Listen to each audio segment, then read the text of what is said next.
What's going on, Facebook? What's going on, family? Rachel, how you doing?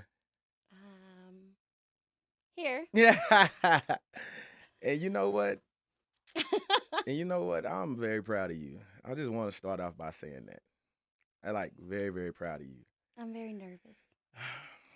I get it, you know. But the reason I'm proud of you is because you took a lot of criticism on my first show, right? We did a show about 2 years ago, Mm, and you took a lot of flack, criticism for it. hmm So when I broached you with the idea of coming on this show, I didn't know if you were willing to do it or not. mm, With good reason. right. Um, when you agreed to me, in a sense, I know we exchanged words on the last show, but when you agreed to come on this show, being what the topic would be, being what you could possibly be faced with, to me, it raised a level of respect for you to me because to me that said a lot about your sincerity and what you actually believe and what you actually feel Right. and the things you speak because it's easy for people to say things and never have anybody give them backlash, never have anybody have any rebuttals, never have anybody call them names, Right. any of that. It's easy for people to speak when there's nothing against it, No consequences. but it just shows me a sense of, like I said, sincerity and bravery on your part to be like, you know what? Hey, it might make me a little nervous, a little uncomfortable. It might make me angry, but I'm here. You know what I mean? This is me. So I just want to let you know I really appreciated that. Thanks. Okay. Honestly, though, like when it comes down to it, we have to have these conversations. Oh, absolutely. There's nothing that happens toward advancement without uncomfortable conversations, and specifically people that benefit from white privilege being put in a position where they're uncomfortable, Got you. because it is very easy to be performative, to, like you said, to say the things that sound good, that to regurgitate talking points that you hear from social media and things Mm-hmm. like that. But until we really sit down and have these conversations, even with people who may not agree or who are initially or even afterward completely opposed to your perspective or your opinion, nothing happens if we don't have the conversations. Absolutely. Absolutely. And earlier I asked a few things about yourself, some credentials. You know, I didn't get to write a lot of them down, but I feel like I would be doing you an injustice if I didn't speak on them or bring them up. So I'm going to read it out verbatim, is the way you wrote it to me. Okay. Rachel has worked with Dr. Mitchell and the Roundtree and others to develop what is now the nonprofit Black Mamas ATX, an anti-gentrification task force that focus on generating community engagement and education, some community work with DSA, the People's Campaign, grassroots leaderships, attending/voting, testifying at city council meetings. She's also been there for prison and detention reforms and reentry programs. She's also done work with ICE, Not with eh, ice. with not with ICE, but against Yes. ICE. I'm sorry, against ICE. Excuse me, in uh, prison abolition work. Also, she participated in undoing a racist training through the People's Institute in groundwater analysis, which is focused on Black women's mortality, dealing with pregnancy and birth, which is a big thing. I had a big discussion about that, which is actually crazy. I had a big discussion about that because I know on the medical side of things, not personally because I'm not a woman, Right. but I've seen it.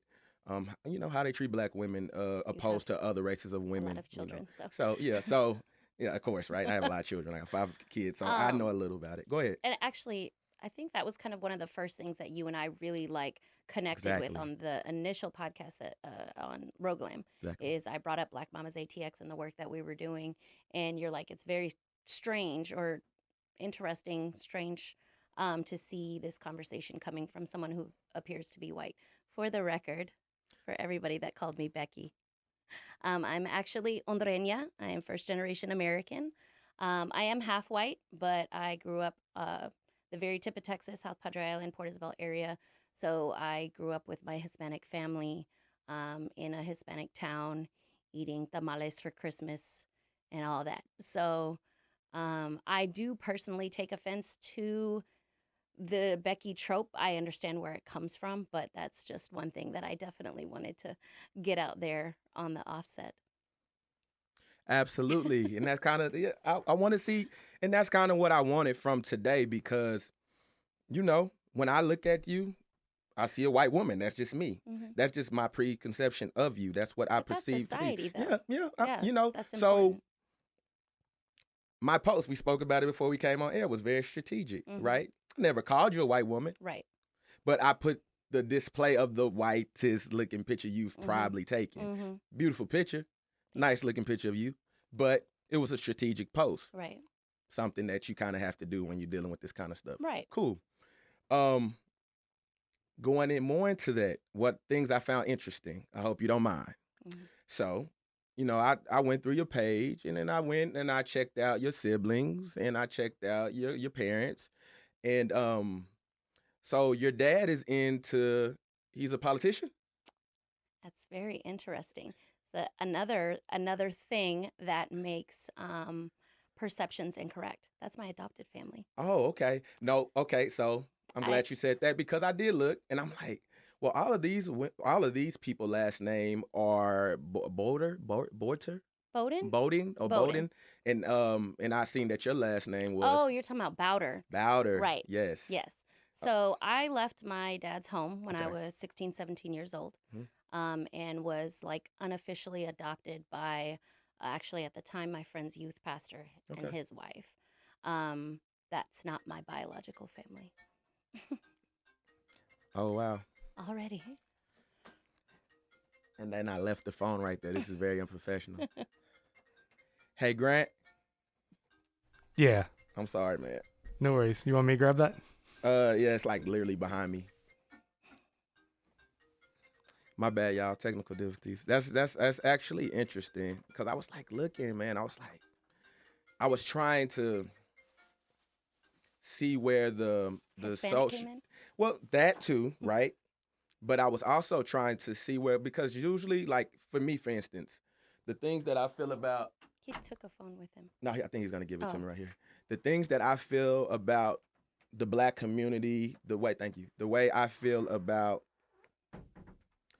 and the way I go about activism and things like that and being involved are all things that I got from my mother, hmm, seeing her do that. So I'm like, well, maybe she's active because it's something that she was raised to do. Maybe she feels this way, but maybe she has half brothers and half siblings that look like me. hmm. So I was just really trying to fill you out. I also scrolled down his profile picture, and this man had a picture of Muhammad Ali as a profile picture before. His son is named after Muhammad Ali. So I was like, well, maybe I can make a tie there. You know what I mean? Because Muhammad Ali was a very prominent African American figure in social activism and all of that. So I'm like, I'm just trying to tie it together because Right. I've never. I would jump to conclusion, just like I assumed you were a white woman, Right. right? So I just wanted to do my due diligence. I thought that it would only be fair to you. But I think also that that's like an important unintentional point is that people take things at face value. They see what they see. Mm-hmm. And that's why I always say I am a white passing woman of color. Got you. I like if you saw my brother, you would not think we were related. Got you. He is 6'3", brown hair, brown eyes, olive skin.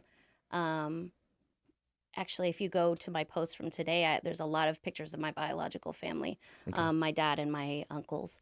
But no, I wasn't raised around politics. I wasn't brought up in any of it specifically. I have a sort of problematic past when it comes to my perception of Mhm. like race relations as far as like color blindness and that ridiculousness. But I educated myself and I've tried to put myself in positions where I'm going to learn and grow. And I think I've done that, but there's no such thing as a perfect ally. And I always have room to learn and grow. Awesome. So Well, That's why I'm here. I love it. I love it. If whoever just called, could you call back? I had to switch phones. But it's ready to go now. If you don't mind, could you really just call right back? We'll answer it and we'll get to it. I'll give you a couple of seconds before I go into my opening. Oh, here we go.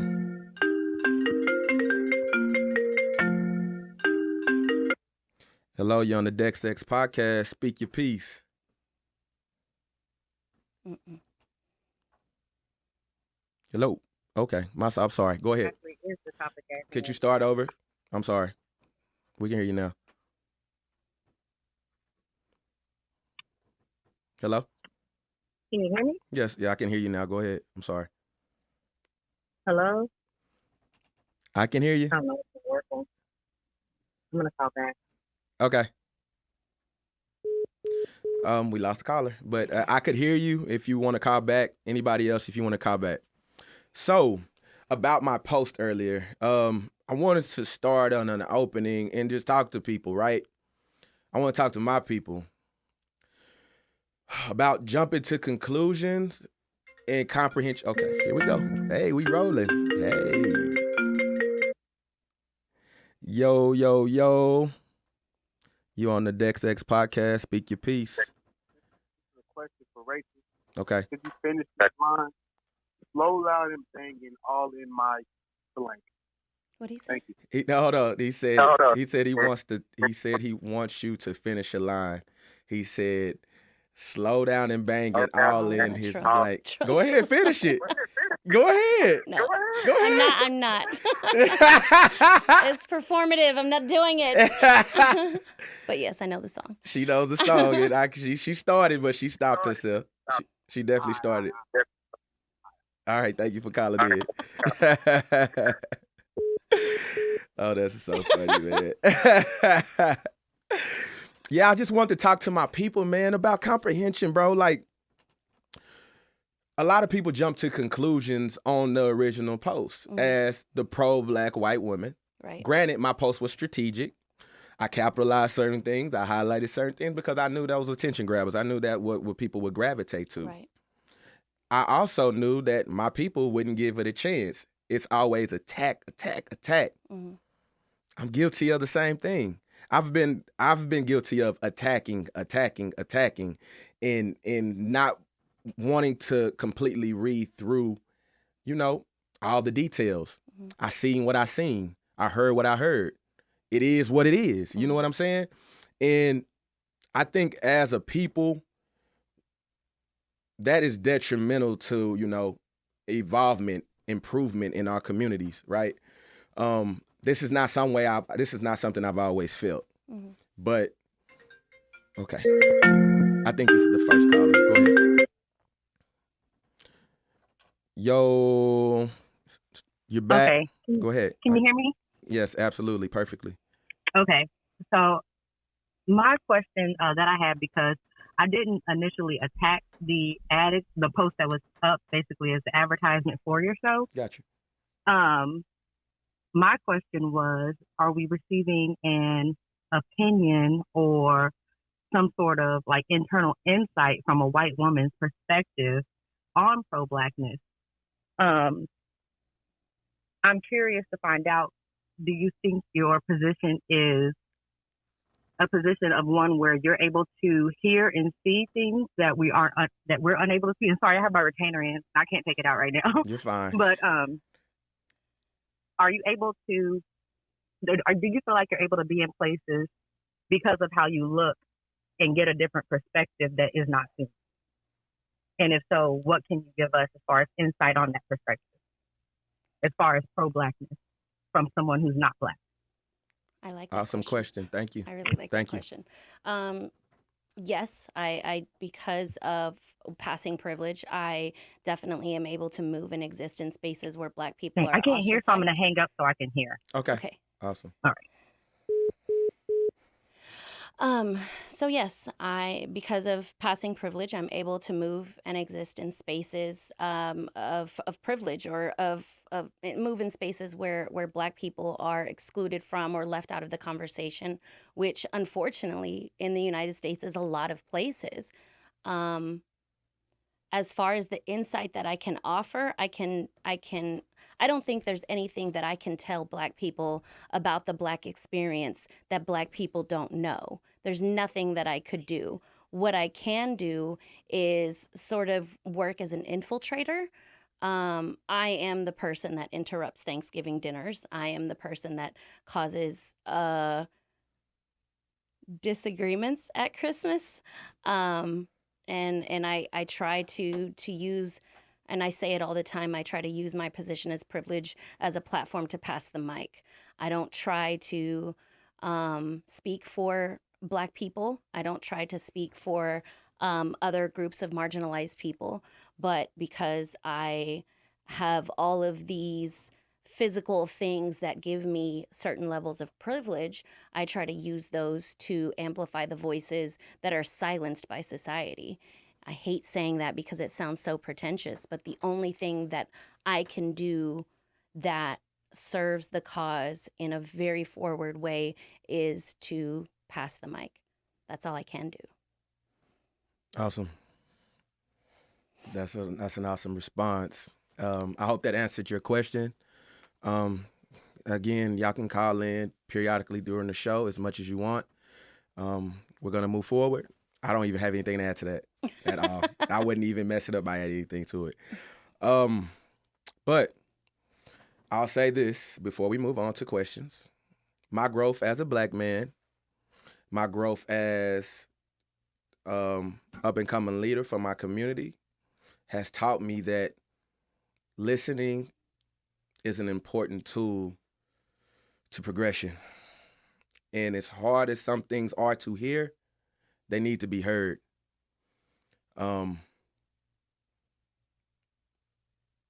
Some of the things that we choose to turn a blind eye to, we can also use them to strategize. I said earlier, and I'll say it again, we cannot strategize, we cannot mobilize if all we do is criticize. And that's a direct quote from me. And just understand that. And I'm talking to Black people. Because anybody, I took some hits too. Because I defended you, right? I didn't jump on you like people expect it, right? Right. And But I think you also have a different knowledge of my potential input to the conversation. absolutely. Me selecting you was strategic. Because I know you're well spoken. And I know that despite what I might think of you or anybody else thinks of you, things that you've done speak for themselves. Yes, I would like to know what got you involved in it. Yes, I would like to know what's your motivation behind it. Because I've seen a lot of people in the post, talking about motives. Mhm. Like, what are your motives behind Right. it? What are you gaining by doing it? Personally, self-gain. So I seen those things. Those questions were asked in post. And those are also questions that I want to know. Mhm. But also, I know I'll never get those answers to the question if I can't have this conversation with you. Right? So that's a little growth from me because that wasn't me. It wasn't. Exactly, even right? Since I've known you. Exactly, so, right? yeah. So, I mean, no. What are your motives? What got you into it? Like, what is it? As far as motives, I don't know, honestly. Okay. Obviously, I have nothing. I don't know. Obviously, but I have nothing to gain from the work that I do. Mhm. The work that the posts that I make, the activism that I engage in. In fact, it has the potential to cause issues. Gotcha.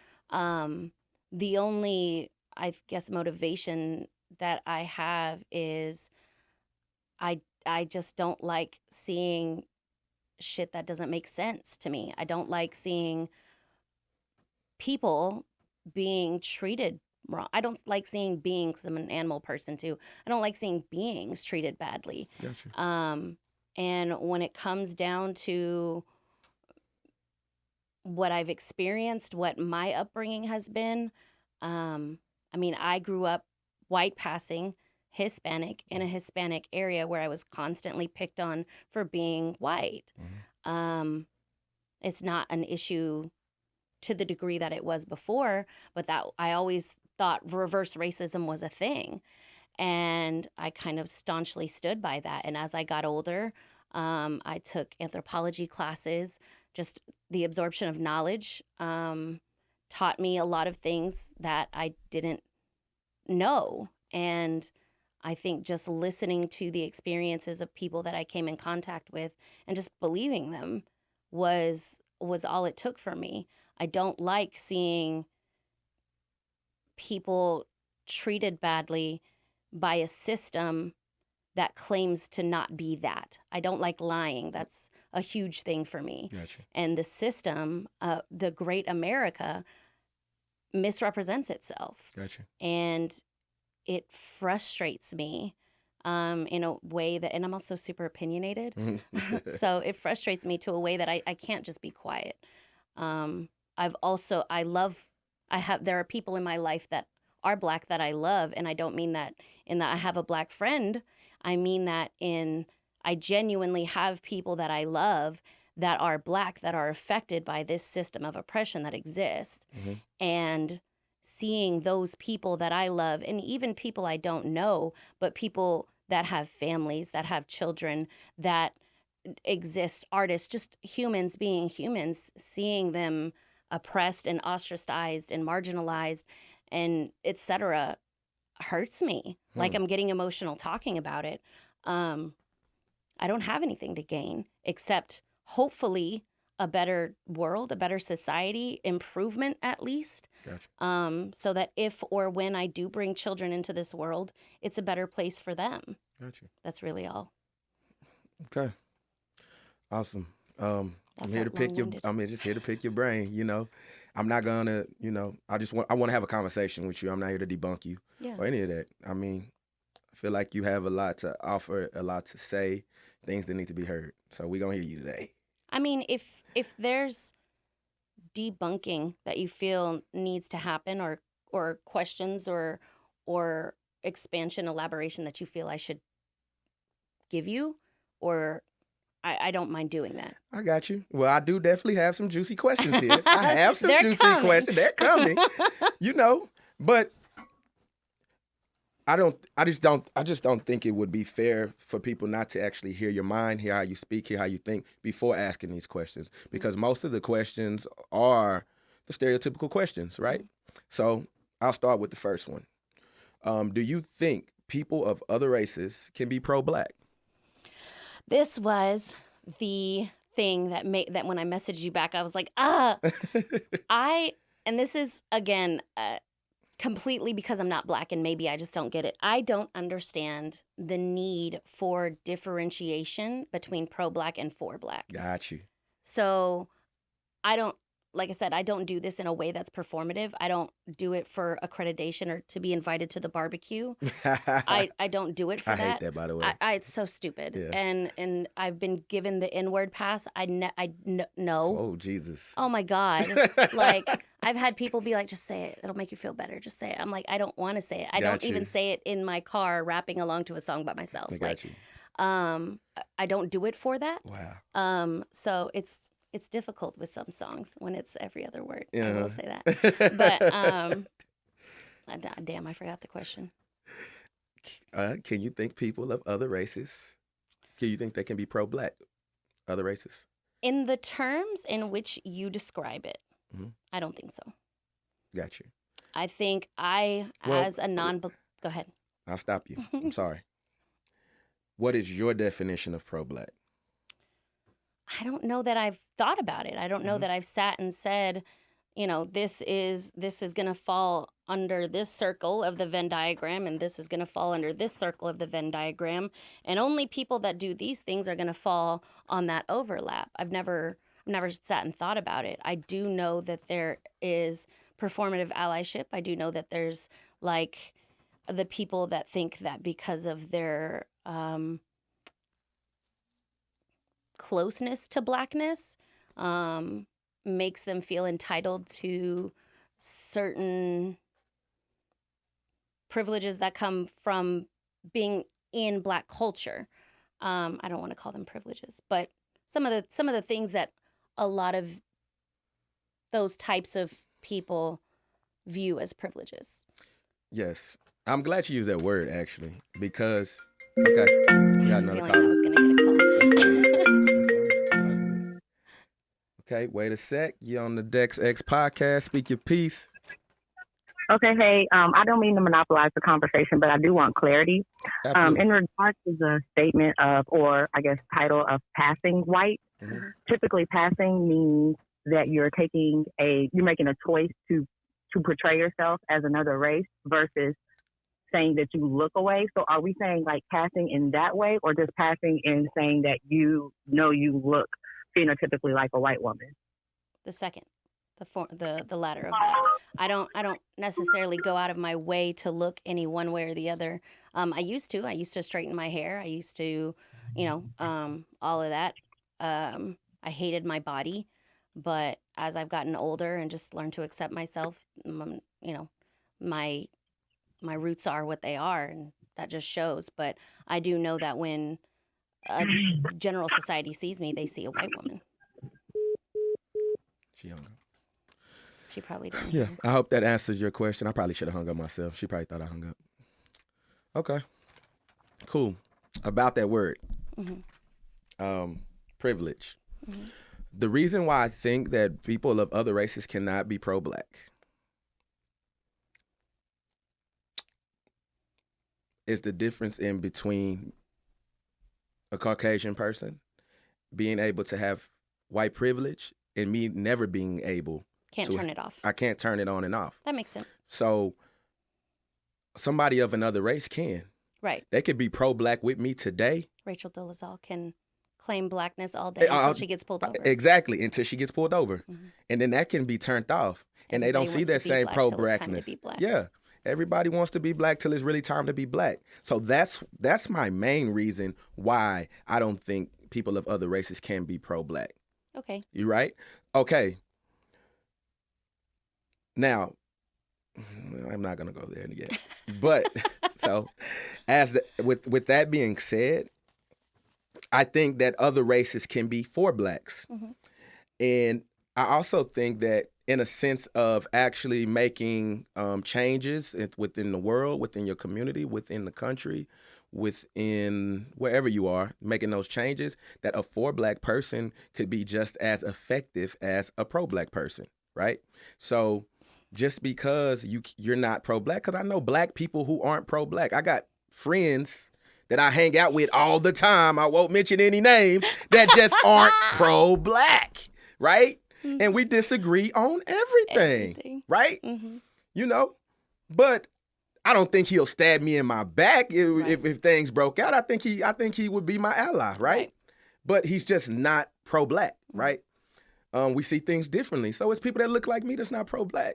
But I just don't think that people of other races should be able to pull that card because they are able to turn it on and off whenever they please. I did a speech at the Capitol at that big protest that we helped put together with Austin Justice Coalition a few months back, right? And when did you start working with AJC? Starting with that protest. So through BAC, which is the coalition that I saw that. I was going to ask you about that. Yes, Black Austin Coalition. Flip the interview a little bit. Yeah. Okay, that's cool.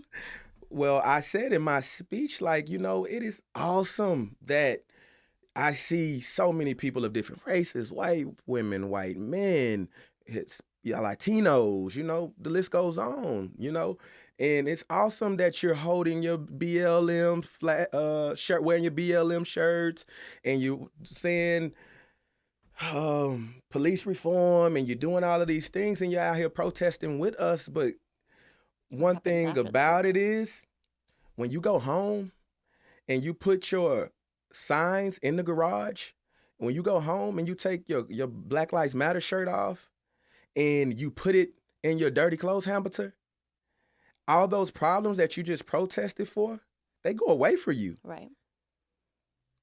When I go home at night, when I take off all of my clothes, I'm still a black man. Right. Right? When I walk outside my door every day, I'm still a black man. Right. Even if how? you, Yeah. even So how? after you achieve ultimate levels of success, what Yes. we saw with Barack Obama Got you. when figures of his likeness were being strung up, it doesn't matter. I get that. Yeah.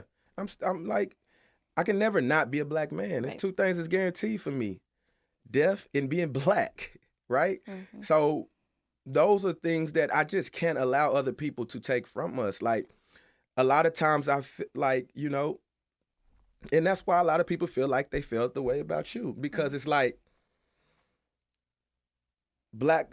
being black wasn't popular until Black Lives Matter came around, right? And a lot of us feel that way, right? So now everybody wants to be lot of pro-black. counterculture. I've never heard that from so many other races in my life up until the BLM movement started, right? So until it became mainstream, until it became a hashtag that could get you 5,000 more followers, until it became profitable. I never heard so many people wanting to be pro-black. And then you have these people now that are Latinx, like it's just really irritating.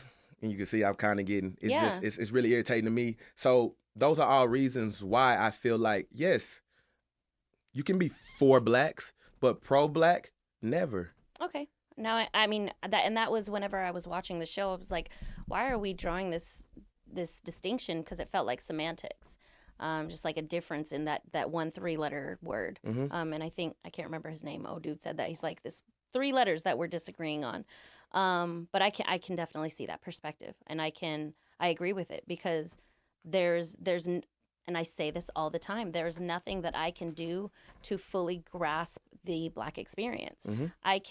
There's a certain level of empathy that I can have.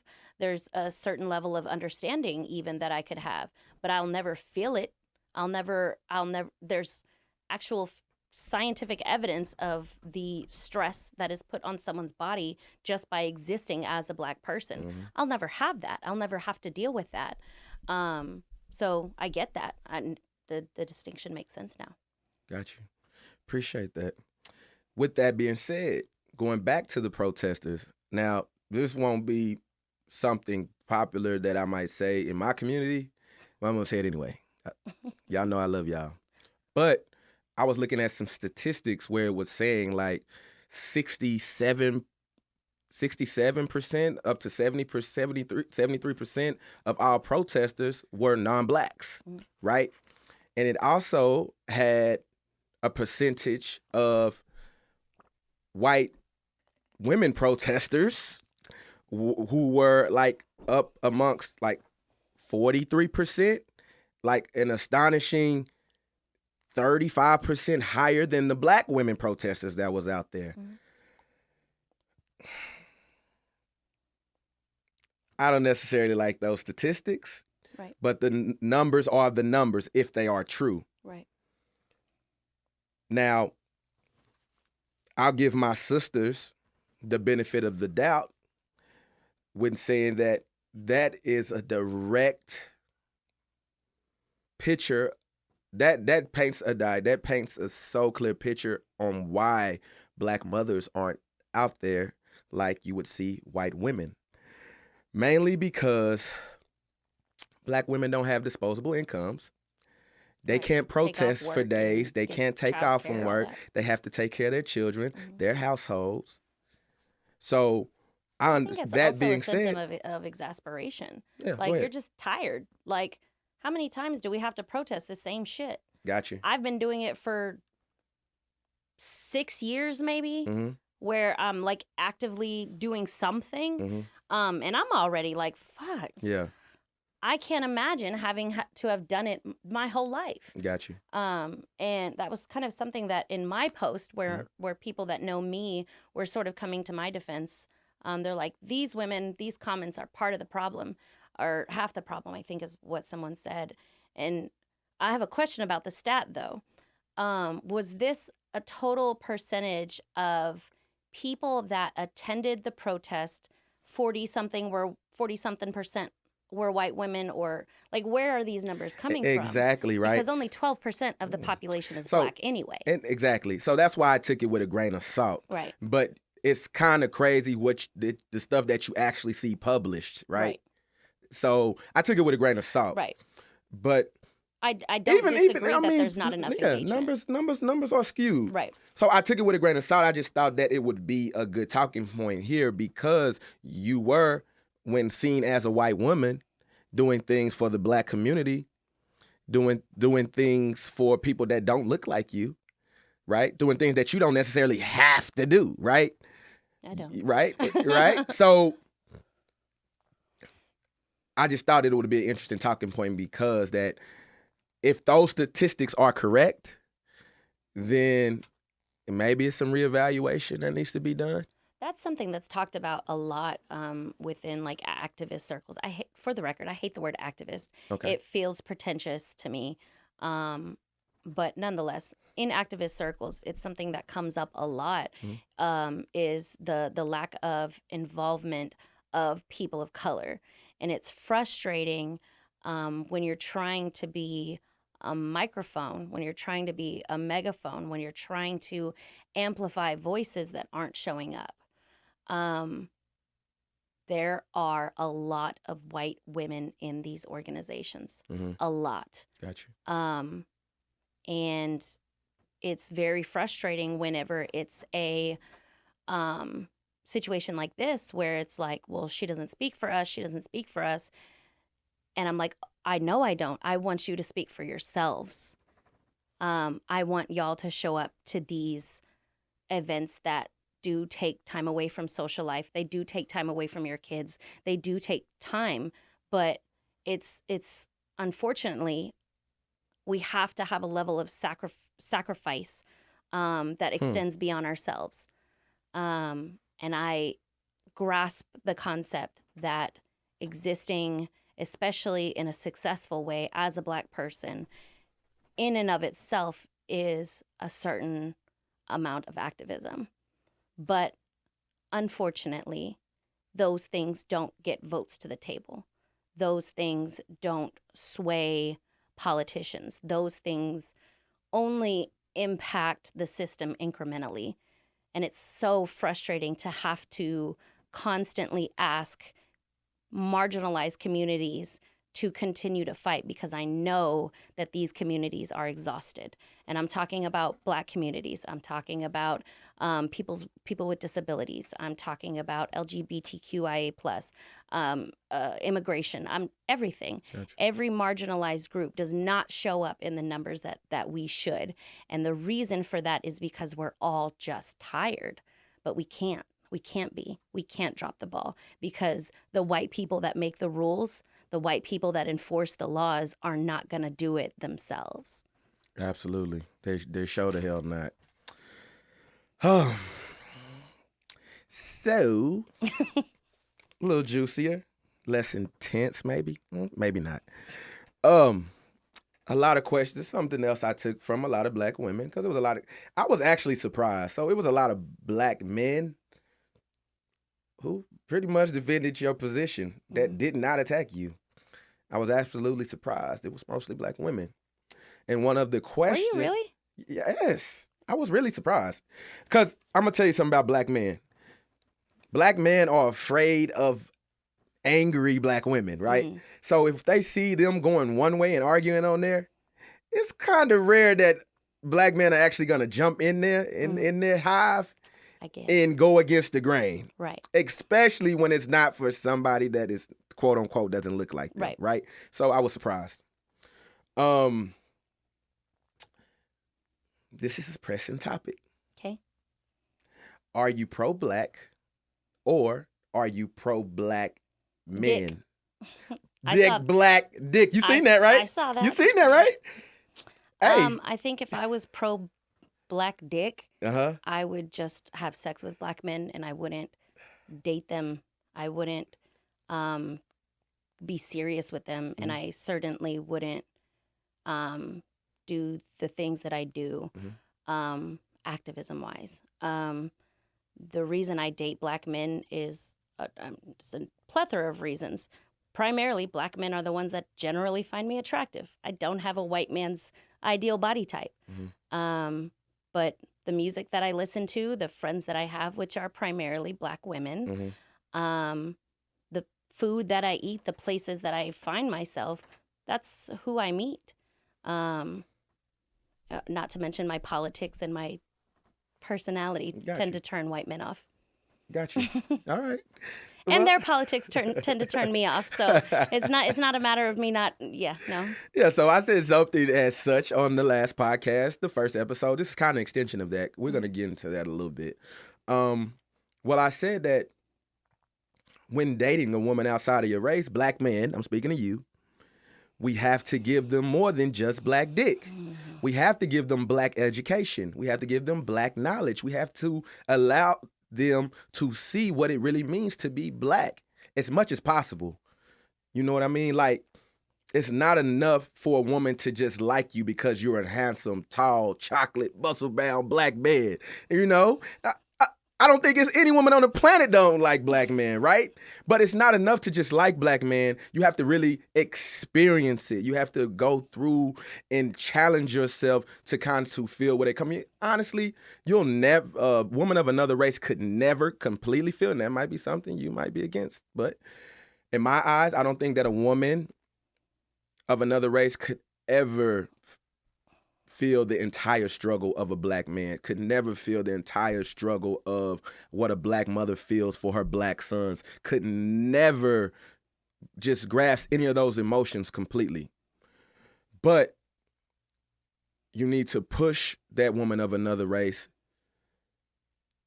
as far as you can to that understanding, if that makes sense. Yeah, no, Okay. and I agree. Actually, this was a point of contention between you, I, and Pierre. Exactly. I have a lot of issues when it comes to interracial relationships, and it sounds so hypocritical. But the reason that I say that, and I'm going to try to tread real lightly here. No, don't. I'm going to speak specifically to black men, white women relationships because that's primarily what I have seen. I've seen it exist in other forms, but what I mostly see is white women partners or white women, all lives mattering their partners. Wow. We don't see color in our household. Mhm. Type of shit. Yeah. Where they think that because they love that one man, that's enough. I agree with you. I want to make one thing very, very clear first. When it comes to the man that is for me, Mhm. there's nobody in this world that's going to be better for him than me. Okay. But I will say there is a level of understanding that I will never have. Okay. That a black woman will always have a one-up on me Mhm. when it comes to that understanding. But that is not the only thing that exists in a partnership. Got you. There's a lot of experiences that I have that my partner may have that this random black woman or this other black woman may not know, may not experience. And that's a level of understanding that we have that she doesn't.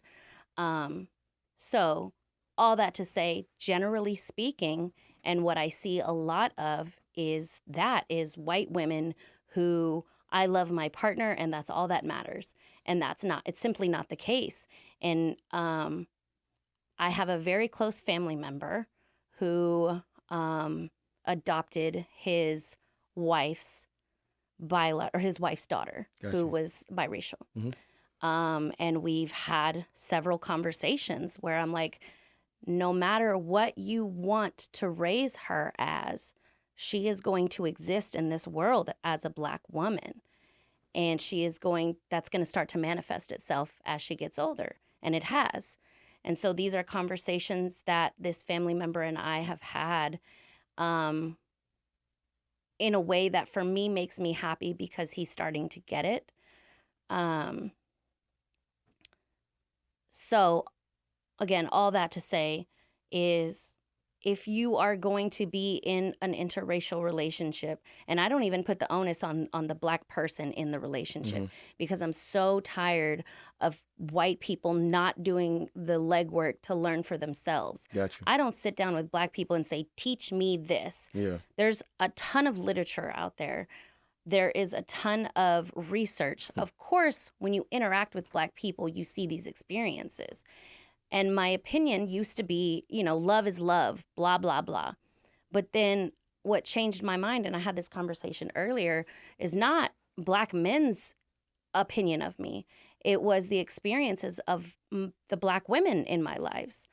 I saw the way they were talked about, the things that were said about Black women, the way that Black men tried to boost me up by standing on Black women. Wow. And I'm not. I hate that shit. I hate that shit. The moment a man says to me, I don't date Black women. Black women have bad attitudes. Oh my God. Whatever othering that they do to Black women in an attempt to beautify me or lift me up in some way, no, that's not gonna work.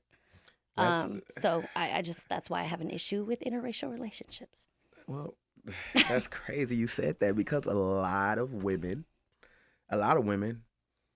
on my posts, and when I say a lot, it was like more than All of 10, them. right? So Almost all. yeah, so they were like, you guys love Black men, but hate Black women, right? That's But often true. I don't think I actually seen Black women come into your defense. Some that seemed like you were pretty close friends with them, right? Maybe I was wrong, but what do you say to that? Like you said, you sit there and you've seen these experiences mostly with Black women, the Black women you've been around. Why do you feel that they think that all y'all care about are the Black men like myself, and y'all don't give a damn about Black women? So a lot of it's true. There's a lot of truth in that. And they're not pulling this out of their asses. Black women are not just making this up. That's what they've experienced. Okay. And their whole lives, Black women's beauty is Exploited. It's held to a standard against white women. If you're light skinned, if you have this certain texture of hair, if you have colored eyes, freckles, if you have all these quote unquote Eurocentric features, which is another problematic statement because Black women produce all hues. But there's this degradation, constant degradation of Black women's beauty, and it's used in a way that uplifts white women. And then you get people like the Kardashians. You get people taking like appropriation to these huge extremes where women are having surgeries to make their bodies emulate Black women's bodies, their faces emulate Black women's faces. And it's beautiful when they do it. It's exotic when they do it. It's edgy or stylish. But when Black women wear micros in their hair or cornrows, fucking boxer braids, it's unprofessional. It's, all manner of negativity until a white woman does it. So I understand the defensiveness. And like I said, I try not to come into these conversations and be defensive, because I can't even imagine how frustrating it must be to constantly be told that I don't date Black women because, I'm just generally attracted to white women, more attracted to white women. Sir, have you met every Black woman in this world? Exactly. No, I can put a very, very attractive Black woman against a very mediocre looking white woman. And if you're still leaning the white way, you need to do some internalization, some processing with that. Some soul searching. Yes. Hey. Mad. Yeah. I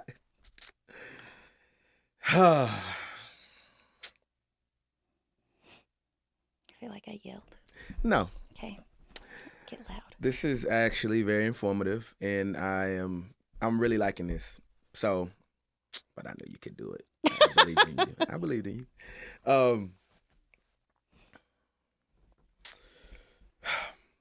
So another touchy situation. There it goes. we got a I question. knew it They was say- coming.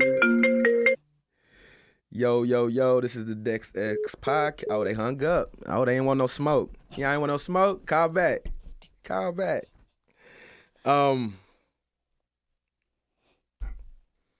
So when I met you, you were going through a very difficult time with a Black man. Mm-hmm. Okay, we'll get to that. Yo, this is the Dex X Pod. They keep hanging up. I guess, I don't know what's wrong with them. You were going through a very difficult time with a black man. Mm-hmm. It was a domestic situation.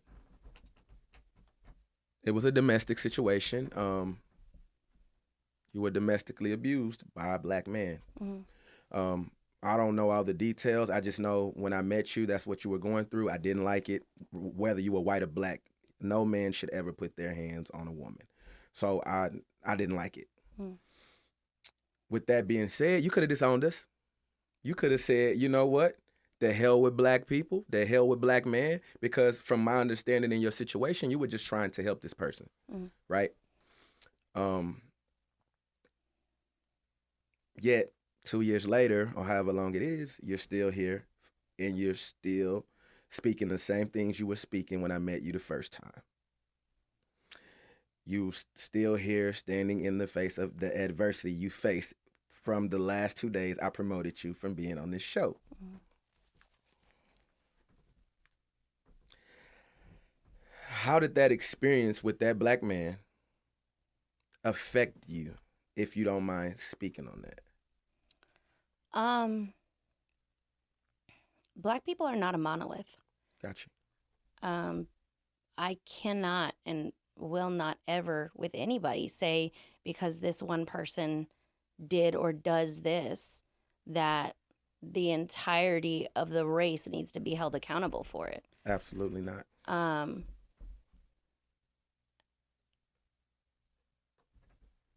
I wrestled with it a lot. His favorite talking point now is that I took a month to press charges. Mm-hmm.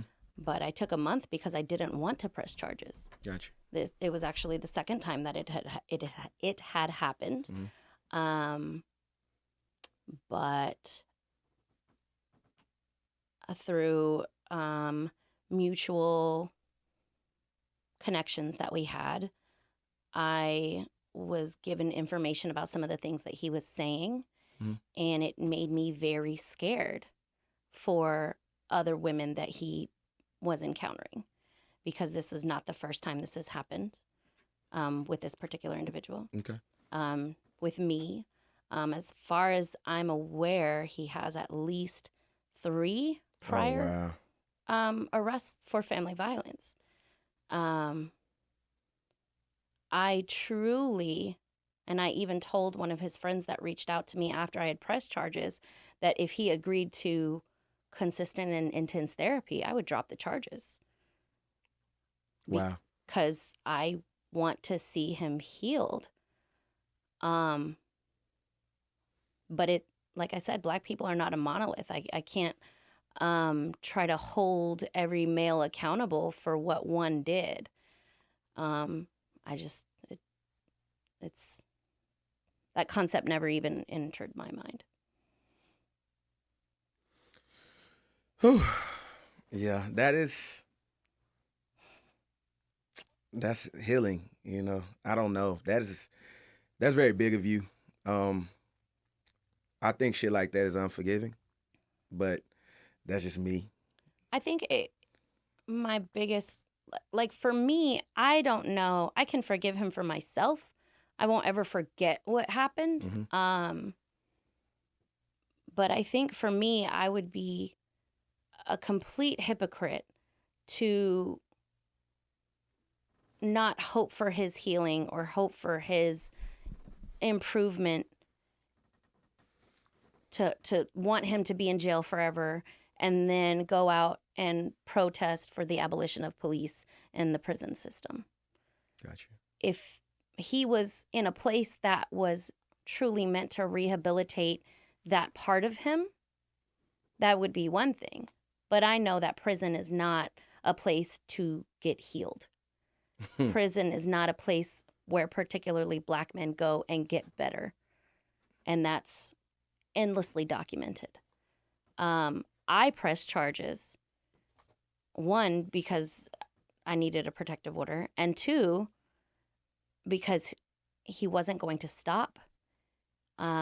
Statistically, I can't even think of the number, the percentage, the likelihood of you actually killing someone when you've advanced to strangulation is through the roof. It's very likely that you're going to kill someone.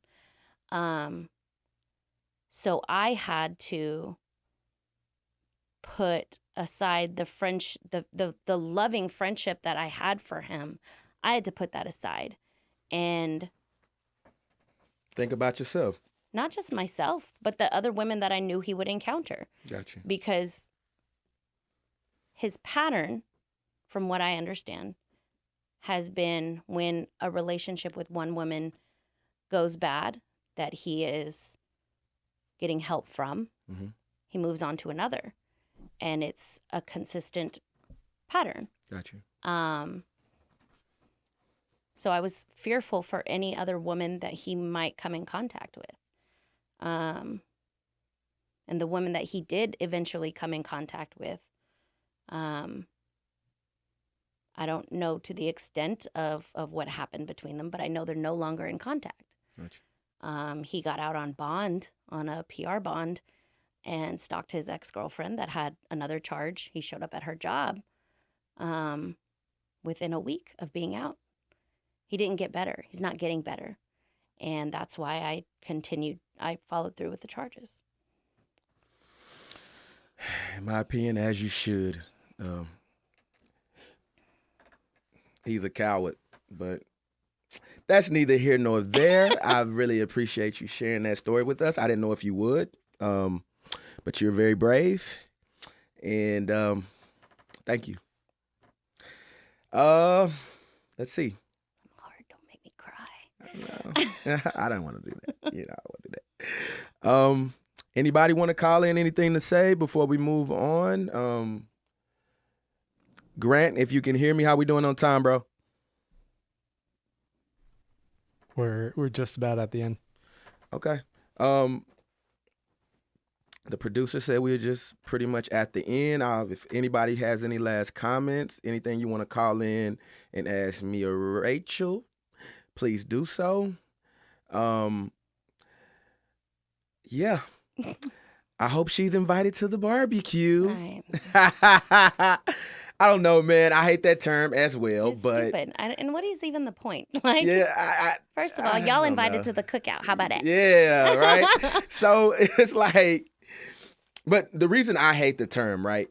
Because you'll have somebody that I don't think that imitation in all forms is flattering. It's not. So when they, white people, they dance like us, they try to talk like us, they walk like us, they dress like us. Like, that's not flattering to me, right? But just because they do that kind of stuff, they're invited to the barbecue. Somebody's calling unknown. Hold on. You on the Dex X podcast, speak your piece. Maybe not. Hello. Hi. Hey, how you doing? Good. This is really good. I'm just now getting a chance to actually listen in. I'm just catching the last end of this, so it's really good. And I was listening to the comments from the young lady. Mhm. Hello? Yeah, go ahead. We can hear you. And so I thought it was interesting as I was listening to the end of her saying that she didn't necessarily want to press charges, but she did. It's very difficult when somebody wrongs you and you've been put in a situation where you have to pursue any type of charges, because nobody wants to put anybody in the criminal justice Yes, system. ma'am. Right. But it's not okay to hurt people No, ma'am. and put them in a situation where they have to make that decision. And so I just wanted to say this is real good. Dex actually was my escort during She's a Pro. And so this is my first time hearing it. I know you. Yes, so I am the host for Miss Iron Joy. Sharpens How you Iron. doing, Yes, Miss Joy? Yes, I'm doing good. This is really good. Tell a young lady to keep her head up, and Merry Christmas to you all, and I'm going to have to tune into this another time. Please do. I'll talk to you later, too. Okay, Dex. Take All care. right. Thank you. Bye-bye. Bye. Hey, I love it. I love it. I love it. I love it. But yeah, People that dance and act like us and pretend to be like us are invited to the barbecue, but people that's actually out doing work, that's actually going to help my people progress and grow and get and make their way out of oppression and be elevated aren't welcome because they don't look like us. I don't get it. I'll close with that. This has been a Dex X podcast. If you have not shared this podcast yet and you're watching it, please share it for me. It's at the click of a button. I love y'all. Support Black business. Support Black businesses. Man, look, support Black businesses. This has been Dex X. I got a lot of things going on. I have a pantry that I started that I need donations for. I'm still taking donations for that. It's for single parents. It has diapers, wipes, pacifiers, children's clothes, uniforms. I have beds. I have, you name it. So just reach out to me via Messenger if you have anything to donate. I have Similac. I have fucking non-perishable items. I have everything. Hit me up. If you haven't followed the Dex X page, you can follow that. You can go to this page and find that. But please share this podcast. I love you, Black people. I love y'all. Stay dangerous. Peace.